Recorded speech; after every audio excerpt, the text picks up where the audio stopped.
topics going on here today, I find. And one of the ones they're going to be talking about a little bit later is YouTube, that I want to come back to. It was funny, they just had a speech about the state of the industry. What's your take on the state of the industry there, Mr. Price? It depends which industry you're referring to. For the traditional major record label industry, it's a clusterfuck.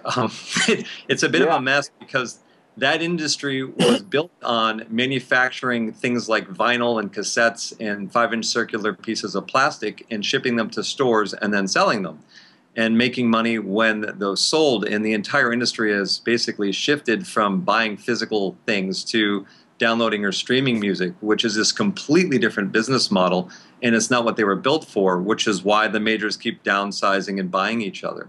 On the other side of the coin, you've got the new emerging music industry where all artists now have access to have a shot, have their music on the shelves of the stores globally, and when their music sell, they actually get all the money from the sale of the music. They keep the rights, and you have more artists now making more money than at any point in history of the music industry on this planet. Now, granted, they're all not making a lot of money, but at least they're making something, and there's a transparency to how much they're making, and there's an audit trail, and they can see the royalty rates, and they control their rights.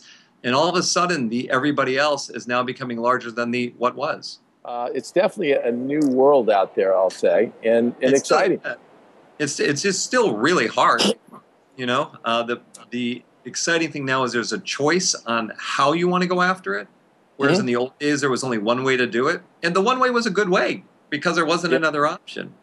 But it takes a team, man. It does. It takes a real team to be a hugely successful artist. There's a lot of moving parts and pieces, and sometimes a label is the right route. But it's nice to have choice. There's still a big issue about how you get your music heard and how you stand out from the crowd, which is not a small one either. No, it's not. I mean, ultimately, it comes down, you have to write a song that causes reaction. It's where it begins and ends. Yeah, no, it's funny. That part of, today they'll be talking about how much the music business has changed, and we talk about it a lot here on the website, that a couple things haven't changed. It starts with great songs and great performances and great performers, and if you don't have that, there's no amount of voodoo that's going to make you stand out from the crowd.